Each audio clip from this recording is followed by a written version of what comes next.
الحمد لله على نعمه في شهر شعبان ورمضان الذي جعلنا من المسلمين الكاملين بإذنه وأمرنا باتباع سبيل المؤمنين المهديين وأشهد أن لا إله إلا الله وحده لا شريك له الحق المبين وأشهد أن سيدنا ومولانا محمدا عبده ورسوله الصادق الوعد الأمين اللهم صل وسلم وبارك على نبينا محمد وعلى آله وصحبه أجمعين عباد الله أوصيكم ونفسي بتقوى الله فقد فاز المتقون يا أيها الذين آمنوا اتقوا الله حق تقاته ولا تموتن إلا وأنتم مسلمون يا أيها الذين آمنوا اتقوا الله ولتنظر نفس ما قدمت لغد واتقوا الله إن الله خبير بما تعملون فأوصيكم ونفسي بتقوى الله أيها الحاضرون فلا تموتن إلا وأنتم مسلمون أما بعد Hadirin yang dimuliakan oleh Allah Subhanahu wa taala, marilah kita bersama-sama menjaga kualitas ketakwaan kita kepada Allah Subhanahu wa taala dengan menjalankan perintah-perintahnya dan menjauhi setiap apa yang dilarang olehnya, yaitu menjauhi setiap apa yang dilarang oleh Allah dengan penuh keinsafan dan kesadaran. Karena hanya dengan takwa kita kepada Allah Subhanahu wa taala kita bisa sampai kepada keridhaan Allah Subhanahu wa taala yang akan membuahkan kebahagiaan dan kemuliaan baik di dunia maupun di akhirat. Sebagaimana Allah Subhanahu wa taala berfirman di dalam Al-Qur'an, ya A'udzu billahi minasyaitonir rajim, alladzina amanu wa kanu yattaqun lahumul busyra fil hayatid dunya wa fil akhirah la tabdila likalimatillah dzalikal fawzul azim. Orang-orang yang beriman dan senantiasa bertakwa kepada Allah, bagi mereka kabar gembira di dalam kehidupan di dunia dan di akhirat. Tidak ada perubahan bagi janji-janji Allah. Demikian itulah kemenangan yang sangat besar. Hadirin yang dimuliakan oleh Allah Subhanahu wa taala, dalam kesempatan hari ini khatib akan mengajak para hadirin sekalian untuk senantiasa merenungi dan bermuhasabah terhadap diri sendiri, yaitu di mana kita sebagai manusia yang ditakdirkan oleh Allah Subhanahu wa taala menjadi hambanya, hamba yang betul-betul mengikuti aturan dan tuntunan Allah Subhanahu wa taala. Sudahkah setiap aturan, sudahkah setiap ajaran yang diajarkan oleh Allah melalui lisan Nabi kita, Nabi besar Muhammad sallallahu alaihi wasallam, sudah kita tegakkan di dalam diri kita sendiri sebelum di dalam diri masyarakat kita secara umumnya. Hadirin yang dimuliakan oleh Allah Subhanahu wa taala, kita saat ini berada di Jumat terakhir di bulan Sya'ban. Artinya tinggal menghitung hari kita akan masuk ke dalam bulan yang mulia, yaitu bulan Ramadan. Para ulama menyebutkan bahwa di dalam sebuah athar yang diriwayatkan oleh Sayyidina Abdullah bin Mas'ud radhiyallahu anhu, bahwa beliau ditanya, "Kaifa tastaqbilu Ramadan?" Bagaimana engkau wahai sahabat Abdullah bin Mas'ud di dalam menyambut bulan Ramadan, apa yang engkau lakukan? Beliau menjawab bahwa kami tidak berani mengaku bahwa kami akan siap menghadapi bulan Ramadan, tapi di dalam diri kami terdapat kedengkian atau rasa dendam, permusuhan di dalam diri kepada umat Nabi Muhammad sallallahu alaihi wasallam. Pesan daripada sahabat Abdullah bin Mas'ud mencambuk hati-hati setiap kaum muslimin yang ingin betul-betul meraih anugerah di bulan Ramadan, yaitu bagaimana hati ini betul-betul siap, tidak hanya siap secara zahir, tapi secara batin kita betul-betul siap dan betul-betul waspada agar kita tidak sampai terjerumus kepada suatu perbuatan atau keyakinan yang bisa mencegah kita daripada keagungan bulan Ramadan. Di sini sahabat Abdullah bin Mas'ud mewanti-wanti agar kita jangan sampai masuk bulan Ramadan tapi di dalam hati kita ada permusuhan kepada sesama saudara kita umat Islam. Karena memang banyak riwayat di dalam hadis Nabi besar Muhammad sallallahu alaihi wasallam bahwa setiap keagungan, bahwa setiap karunia Allah Subhanahu wa taala, baik itu berupa rahmat dan maghfirahnya, tidak akan diberikan kepada mereka orang-orang yang di dalam hatinya ada rasa benci dan memusuhi sesama saudaranya. Jadi para hadirin yang dimuliakan oleh Allah Subhanahu wa taala, saat inilah sebelum kita terlambat, saat dimana kita betul-betul membersihkan hati kita, betul-betul kita tidak menyimpan rasa apa-apa kepada orang lain.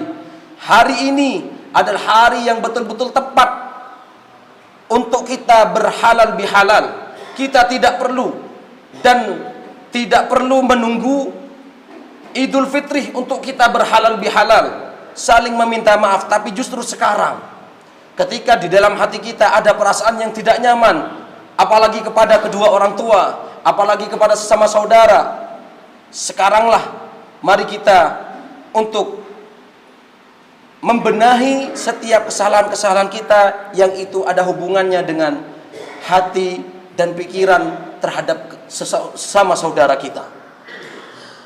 Adapun kebiasaan kita tidaklah salah ketika kita saling bermaaf-maafan di bulan Idul Fitri kita nanti di bulan Syawal. Tidak ada yang salah, hanya saja kalau kita meminta maaf, kalaulah kita hanya di bulan Syawal ketika Idul Fitri kita melampahkan hati kepada sesama saudara, lebih-lebih kepada kedua orang tua, pertanyaannya, apakah di bulan Ramadan kita akan mendapatkan karunia Allah Subhanahu wa taala, kemuliaan yang ada di bulan Ramadan, atau kita termasuk daripada orang yang tercegah daripada kemuliaan bulan Ramadan? Tidak ada salahnya, akan tetapi di dalam kesempatan ini khatib menganjurkan kepada para jemaah sekalian untuk kita melakukan halal bihalal di tahap pertama agar kita tidak terhalang daripada kemuliaan bulan Ramadan. Karena dikatakan oleh para ulama, ada beberapa amalan yang seandainya oleh seorang muslim itu dilakukan, maka dia tidak akan pernah mendapatkan karunia Allah Subhanahu wa taala, baik di dalam bulan Ramadan atau di bulan selain bulan Ramadan. Yang pertama, syirik kepada Allah Subhanahu wa taala. Ketika seseorang melakukan amalan syirik, tentunya semua amal ibadahnya dan syahadatnya tertolak. Yang kedua, orang yang durhaka kepada kedua orang tua. Orang yang dalam hatinya ada kedurhakaan, sehingga di dalam hati orang tua terdapat sesuatu perasaan yang menyakiti dirinya, dia belum lega kepada anak yang berdurhaka kepadanya, maka anak ini walaupun haji berpuluh-puluh kali dia berangkat ke kota suci Mekah untuk umrah dan haji, atau puasa Senin Kamis, puasa sunnah, atau bahkan puasa Ramadan sekalian, maka amalnya tidak akan pernah naik ke hadirat Allah Subhanahu wa taala, dan dia terhalang daripada rahmat dan manfirah Allah Subhanahu wa taala. Yang ketiga, orang yang terhalang daripada karunia Allah Subhanahu wa taala adalah orang yang di dalam dirinya terbiasa mengkonsumsi makanan haram, khususnya yang memabukkan seperti khamar, atau yang sejenisnya seperti obat-obatan yang terlarang. Bagi mereka yang di dalam dirinya dan tidak mau melepas dosanya ini, tidak mau melepas kemaksiatan ini, masih terus-terusan melakukan dan mengkonsumsi obat-obatan terlarang atau minum-minuman keras, maka orang ini walaupun dia puasa di bulan Ramadan, walaupun dia sholat malam, tarawih dan lain sebagainya, tapi dia tidak bertobat dengan dosa dia minum minuman keras atau yang sejenisnya, amalnya tidak bakalan naik. Yang keempat, oleh para ulama disebutkan orang yang tidak akan pernah mendapatkan karunia Allah Subhanahu wa taala di bulan-bulan apapun, lebih-lebih di bulan Ramadan, adalah mereka yang terbiasa dan tidak mau bertobat dengan dosa zina. Orang yang melakukan zina tidak akan pernah mendapatkan karunia Allah Subhanahu wa taala kecuali dia bertobat betul-betul. Sekaranglah waktunya kita untuk kita menghadapi bulan Ramadan. Barangkali kita tidak tahu bahwa Ramadan kita akan datang ini adalah Ramadan terakhir kita. Sungguh merugi sebagaimana yang diriwayatkan oleh Rasulullah SAW, orang yang datang bulan Ramadan, dia masuk ke dalam bulan Ramadan, kemudian ketika keluar dia tidak diampuni dosanya. Sangat merugi ketika Rasulullah di dalam riwayat, beliau naik ke atas mimbar. Di dalam langkah yang pertama ketika naik ke atas mimbar, beliau mengucapkan amin. Oleh para sahabat yang meriwayatkan hadis ini, kenapa Rasulullah bilang amin? Ternyata malaikat Jibril ketika Rasulullah naik ke atas mimbar untuk berkhutbah, di langkah itu malaikat Jibril berkata, wahai Nabiullah, sungguh celaka dan sungguh merugi orang-orang yang ketika datang bulan Ramadan, setelah berlalu bulan Ramadan dia tidak diampuni dosanya. Lalu Rasulullah sallallahu alaihi wasallam mengucapkan amin. Untuk itu para hadirin yang dimuliakan oleh Allah Subhanahu wa taala, selagi masih ada waktu, kita tidak perlu menunggu sampai baru besok bulan Ramadan kita harus menyucikan diri atau harus membenahi diri. Tapi kita saat ini pun adalah saat yang sangat tepat untuk kita betul-betul membenahi baik yang sifatnya zahir maupun yang sifatnya batin. Aqulu qauli hada astaghfirullah li wa lakum innahu wal ghafurur rahim.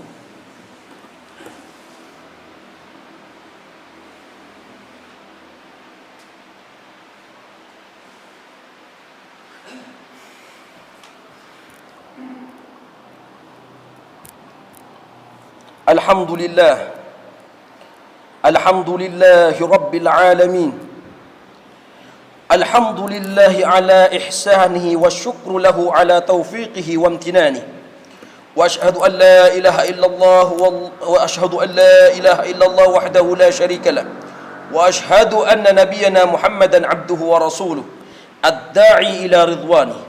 Allahumma salli ala nabiyyina Muhammadin wa ala alihi wa ashabihi wa sallim tasliman katsira. Amma ba'du. Faya ayyuhan nas, ittaqullah fima amara wantahu amma naha wa'lamu anna Allah amarakum bi amrin bada'a bihi bi nafsihi wa thanna bi malaikati bi qudsihi wa qala ta'ala inna Allah wa malaikatahu yusalluna 'alan nabi ya ayyuhalladhina amanu sallu 'alaihi wa sallimu taslima. Allahumma salli ala nabiyyina Muhammadin wa ala ali nabiyyina Muhammadin wa ala jami' anbiya'ika ajma'in wa malaikatil muqarrabin wardallahumma 'anil khulafa'ir rasyidin Abi Bakr wa Umar wa Uthman wa Ali wa an baqiyatis sahabati wat tabi'in wa tabi'it tabi'in lahum bi ihsanin ila yaumiddin warḍ 'anna ma'ahum bi rahmatika ya arhamar rahimin. Allahumma ighfir lil mu'minin wal mu'minat والمسلمين والمسلمات الأحياء منهم والأموات. اللهم أعز الإسلام والمسلمين وأذل الشرك والمشركين وانصر عبادك الموحدين وانصر من نصر الدين واخذل من خذل المسلمين ودمر أعداء الدين واعلي كلمتك إلى يوم الدين. اللهم ادفع عنا البلاء والوباء والزلازل والمحن وسوء الفتن ما ظهر منها وما بطن عن بلدنا إندونيسيا هذا خاصة وعن سائر البلاد المسلمين عامة يا رب العالمين. ربنا آتنا في الدنيا حسنة وفي الآخرة حسنة وقنا عذاب النار. عباد الله، إن الله يأمركم بالعدل والإحسان وإيتاء ذي القربى وينهى عن الفحشاء والمنكر والبغي يعظكم لعلكم تذكرون. واذكروا الله العظيم يذكركم واشكروه على نعمه يزدكم ولذكر الله أكبر. أقول ما تسمعون وأستغفر الله لي ولكم إنه هو الغفور الرحيم. أقم الصلاة.